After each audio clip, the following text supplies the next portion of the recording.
오늘 우리가 볼 말씀은 사무엘상 9장 15절부터 17절까지의 말씀입니다. 사무엘상 9장 15절부터 읽겠습니다. 사울이 오기 전날에 여호와께서 사무엘에게 알게 하여 이르시되 내일 이맘때에 내가 베냐민 땅에서 한 사람을 내게로 보내리니 너는 그에게 기름을 부어 내 백성 이스라엘의 지도자로 삼으라. 그가 내 백성을 블레셋 사람들의 손에서 구원하리라. 내 백성의 부르짖음이 내게 상달되었으므로 내가 그들을 돌보았노라 하셨더니 사무엘이 사울을 볼 때 여호와께서 그에게 이르시되 보라, 이는 내가 네게 말한 사람이니 이가 내 백성을 다스리라 하시리니. 자, 15절을 보면 사울에 오기 전날에 여호와께서 사무엘에게 알게 하여 말씀하셨다. 알게 하여라는 말은 히브리어 갈라라는 말인데 이 사무엘의 귀를 열었다는 뜻이에요. 하나님께서 사무엘에게 특별한 사항을 비밀스럽게 계시해다. 그때 인간의 귀가 열리는 거죠. 나타내는, 반포하는 하나님의 놀라운 계시가 하나님이 우리의 귀를 열어주지 않으면 들리지 않는다는 것을 우리에게 암시해 주죠. 이거 제가 전에도 얘기한 적이 있는 것 같은데 구약은요, 단어의 뜻을 알면 쉽게 풀려요. 단어 하나하나에 그 아주 깊은 의미가 다 담겨져 있거든요.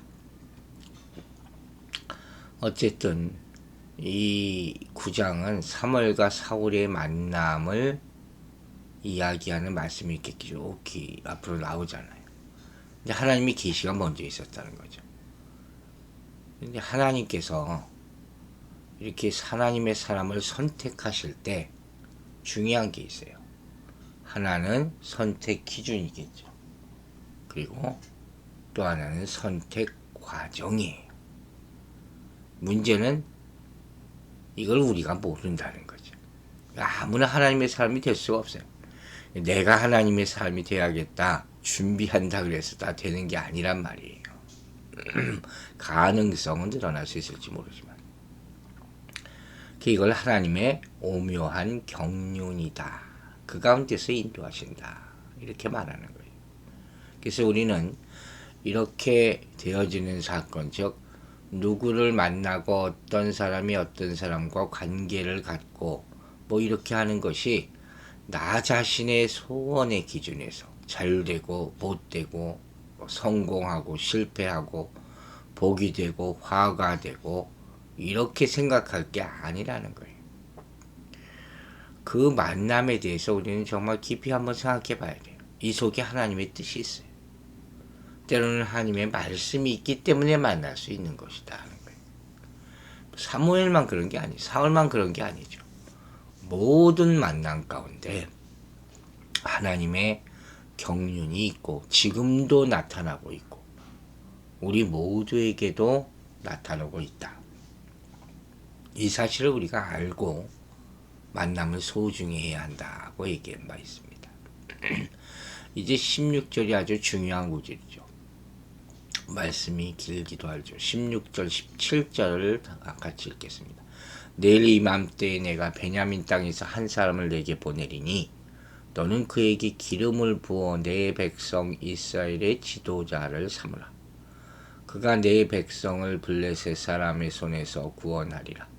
내 백성의 부르짖음이 내게 상달하였으므로 내가 그들을 돌아보았노라 하시더니 사무엘이 사울을 볼 때 여호와께서 그에게 이르시되 보라, 이는 내가 네게 말한 사람이니 이가 내 백성을 다스리라 하시니라. 여기서 베냐민 땅에서 한 사람을 보낸다. 한 사람은 누구겠습니까? 베냐민 지파 출신 사울이죠. 내게 보내겠다 하는 것은 사울이 사무엘을 찾아갈 것을 의미하는 거예요. 따라서 사울이 아비의 잃어버린 나귀들을 찾아 헤매다가 사무엘에게 나아간 일이 결코 우연이 아닌 하나님의 섭리에 의한 것이었다는 사실을 지금 증거하고 있는 거예요. 그리고 중요한 행위가 나타나죠. 바로 기름 부음이에요. 그에게 기름을 부어 이스라엘의 지도자로 삼겠다. 기름 부음, 이스라엘 사회에서 기름 부음 의식은 제사장, 선지자, 왕, 이 세 사람을 세울 때 행하던 것이죠. 즉 하나님께서 그를 거룩하게 구별하여 세우시고 신적 사명을 주시는 것은 물론 권위와 능력을 덮여주시는 것을 상징하는 의식이 바로 기름 부음이에요. 굉장히 중요한 그런 행위를 행하겠다고 하십니다. 그래서 지도자로 세우겠다. 여기서는 히브리어 나기드가 쓰였어요. 왕을 지칭하는 용어는 멜렉이거든요. 이 멜렉과 나기드는 조금 틀립니다. 지도자 나기드는 왕뿐만 아니라 족장, 방백 다 포함하는 또 포괄적인 의미를 가지고 있어요. 따라서 여기서 멜렉이 아닌 나기드로 표기된 것은 사울이 단지 하나님을 대신하여 백성을 다스리는 지도자일 뿐만 아니라 이스라엘의 진정한 왕은 하나님이심을 은연중에 강조하기 위한 것인 줄로 추정할 수가 있죠. 또 내 백성의 부르짖음을 들으셨다. 내 백성의 부르짖음이 상달되었다. 이스라엘의 위기 때문에 출애굽할 때도 그렇죠. 이 소리가 나오죠. 고통이 위중하게 애타게 구원을 호소하는 외침이나 통곡을 말하는 더 이상 참을 수 없을 때 그때 이스라엘이 하나님을 찾게 되는 것이죠. 여기서는 블레셋의 압제로 인한 부르짖음이겠죠. 블레셋이 이스라엘의 세력을 뻗쳐서 이스라엘의 고통이 심해졌다는 거죠. 사무엘의 활약에 의해서 크게 약화되기는 했을지 모르지만 블레셋은 여전히 이스라엘에게 영향력을 행사하고 백성들을 괴롭히고 있었음을 우리가 알 수가 있는 것이에요. 자, 이제 사무엘과 사울이 어떻게 만나게 되는가? 이걸 우리가 이제 생각해야 돼요. 또 사무엘은 지금 하나님이 지명하시는 사람을 찾고자 하잖아요. 하나님이 지명해서 이스라엘 나라의 왕을 삼으려고 하는데 누구를 지명하시려나? 어떤 사람을 택하시나? 이게 얼마나 궁금하겠어요. 많은 사람 중에 한 사람을 만나서 세워야 되는데 이게 얼마나 이스라엘 역사에 있어서 중요한 문제입니까? 그러니까 지금 기도하면서 기다리고 있는 그런 장면이에요. 그런 가운데 사울을 만나게 되는 그 경로, 그 과정 속에서 우리가 깊이 생각해 봐야 될 교훈이 있다는 거죠. 이 사울의 입장에서 볼 때는 사울은 지금 아무것도 몰랐잖아요. 자기가 뭐 왕이 될 거라는 걸 뭐 알기나 하겠어요. 그저 처음에 시작은 아버지 말에 순종해서 나귀 찾으러 간 거예요. 그래서 찾고 있다가 보니까 여기까지 오게 된 거죠. 사흘 동안 길을 헤매면서 충성된 거죠. 순종하는 거, 작은 일에 충성하고 있을 뿐이죠. 자기 앞에 어떤 일이 벌어지고 있는지 전혀 모르는 거예요. 인간이 이래요. 과거도 미래도 우리는 모르잖아요. 그냥 하루하루 사는 것이 인간의 모습이라는 거예요. 이 나귀 잃어버린 거 찾아다니다가 하나님의 사람을 만나고 기름 부음 받았다는 이 사건은 참 어마어마한 이야기예요. 이 짧은 이 몇 구절 가운데 이런 이야기가 담겨져 있다는 거죠. 이야기를 보다 보니까 생각나는 유명한 이야기가 하나 있어요. 여러분 사해사본이라고 있어요. 데드시 스크롤이라고. 이게 뭐냐면 예루살렘이 함락되고 나서 아주 많은 사람들이 죽잖아요. 그 가운데 성경을 베껴서 기록한 성경 사본이에요. 이게 사해사본이에요. 이 성경 사본가들이 전쟁을 피해서 그 뜨거운 사해까지 와서 그 뜨거운 햇빛을 피해서 성경을 베껴서 기록한 거거든요. 지금처럼 무슨 인쇄하는 게 아니잖아요. 하나 베끼는 거예요. 손으로. 양의 가죽에다가. 이게 보통 일이 아니죠. 그걸 거의 평생 걸려서 하는 거예요. 또 그걸 하는 사람들 옆에서 뒤에서 도와주는 사람들이 있을 거 아니에요. 시종하는 사람들도 있고. 그렇게 해서 성경 말씀을 계속 기록하는데 로마 군인들이 쳐들어온 거예요. 그래서 이 사람들이 숨어요.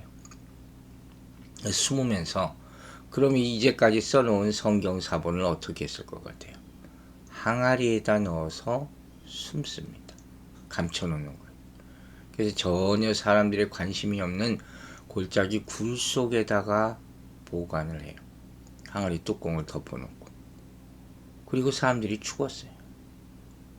그 후 무려 2000년이 지나갑니다. 그러니까 이거 아무도 모르는 거예요. 거기 사해사본이 성경이 담겨져 있을지는. 근데 지금으로부터 한 50년 전이겠죠. 그때 어떤 어린아이가 그 지역에서 양을 치는데 양 한 마리가 자꾸 도망을 가더라는 거예요. 도망가는 것을 따라가다가 굴 속에 들어가요. 그 굴 속에 들어가니 항아리들이 잔뜩 있다는 거예요. 이상하잖아요. 굴 속에 항아리가 있으니까. 그래서 이상하다 싶어 항아리 하나를 열어보니까 거기 두루마리 성경책이 있었다. 이게 사해사본이에요. 여러분 어떻게 생각하세요? 이 양 한 마리 왜 그리로 도망갔을까? 비록 미물이고 짐승이지만 왜 도망간 것 같아요?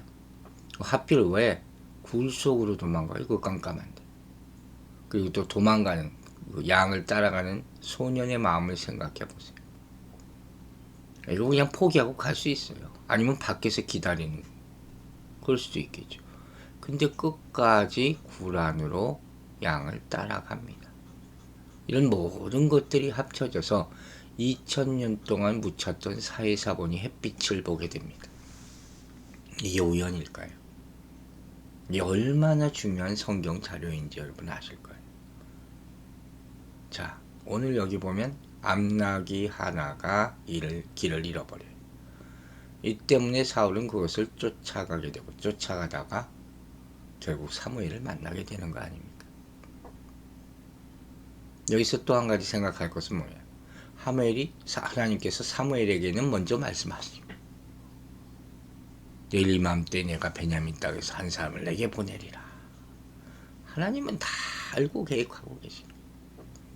즉, 이 사건은 하나님이 사울을 사무엘에게 보내고 있는 사건이고 사무엘은 기다리고 있는 사건이고, 또 한 가지 중요한 아주 유명한 스토리가 생각나지 않습니까? 바로 요셉이죠. 형들이 요셉을 팔아먹어요. 애굽으로 팔아서 애굽 가서 종살이를 합니다. 그러다 그가 결국 총리 대신이 돼요. 그리고 난 다음에 형님들을 만나서 한 유명한 이야기가 있죠. 당신들이 나를 팔았다고 걱정하지 마십시오. 하나님께서 나를 이곳으로 보낸 것입니다. 바로 이 얘기예요. 자기는 하나님으로부터 보냄받았다. 이 사람이 하나님의 사람이에요. 하나님의 계획 가운데 사는 사람. 팔려온 것도 아니요. 쫓겨온 것도 아니에요. 무엇이 잘못돼서 이렇게 된 게 아니다. 여러분, 세상 사람들 보기에는 분명 잘못됐죠. 많이 잘못됐죠. 자기 동생을 노예로 팔아먹는 형들이 어디 있습니까? 그 많은 고생을 하지 않았어요.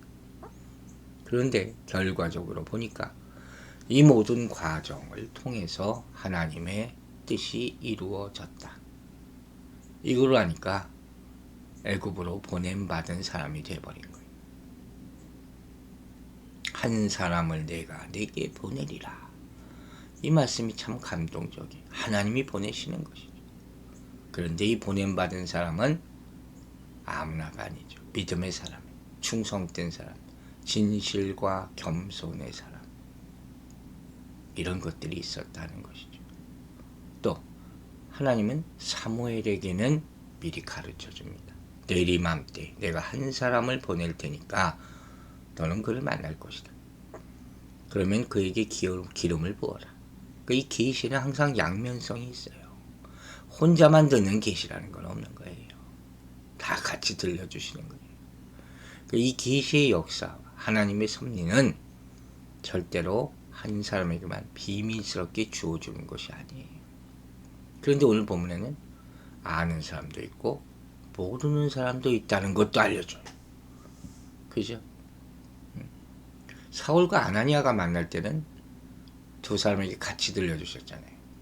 근데 지금 여기서는 그건 신약의 얘기고 이건 구약의 사울이고 지금 사울은 몰라요. 사무엘은 계시를 받아서 한 사람이 올 것이라는 것을 알고 있어요. 그러나 사울은 지금 아무것도 모르고 나귀 찾으려고 선지자 찾아 헤매고 있죠. 목적 자체가 틀린 거죠.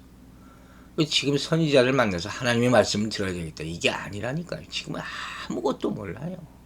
다만 내가 찾는 암나귀가 어디 있는지 선지자를 만나면 그거 물어볼 목적으로 찾아가고 있는 거예요. 그런데 이 사건을 통해서 하나님이 당신의 백성을 만나게 하고 또 하나님의 역사를 이루도록 섭리하고 계신다는 거예요. 이게 우연입니까, 여러분? 우연은 없는 거예요. 알고 하는 일이든 모르고 하는 일이든 다 하나님의 계획 가운데 있는 것이죠. 여러분, 베드로와 고넬료 얘기도 또 생각이 납니다. 베드로가 하나님 앞에서 환상을 봅니다. 고넬료를 두고 하나님 천사의 음성을 듣게 되는 거예요.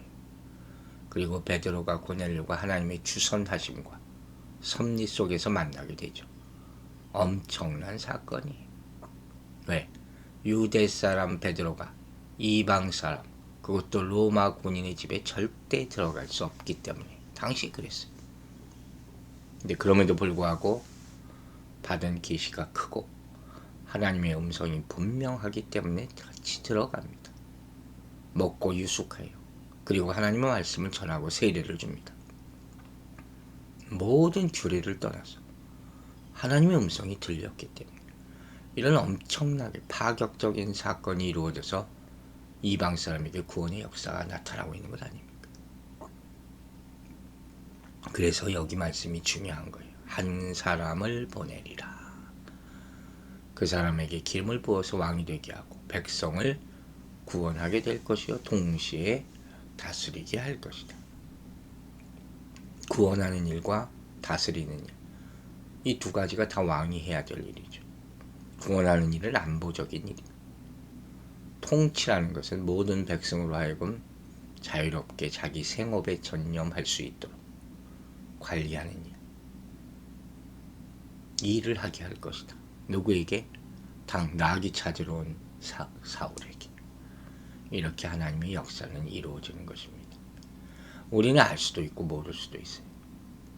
중요한 것은 하나님의 섭리에 따라가는 것이고 순종하는 것입니다. 이 말씀 깊이 새기시고 오늘 하루 하나님의 섭리 가운데 여러분의 축복이 임하기를 주의 이름으로 축원합니다. 기도하겠습니다. 아버지 하나님, 사무엘과 사울의 만남을 우리가 보고 있습니다. 하나님이 다 계획하신 것인데 우리가 알 수 없는 그런 인연이라고 말할 때도 많지만 하나님이 뜻 가운데 있음을 깨닫게 해주심을 감사드립니다. 우리가 준비할 것은 하나님이 사랑하시는 성품뿐입니다.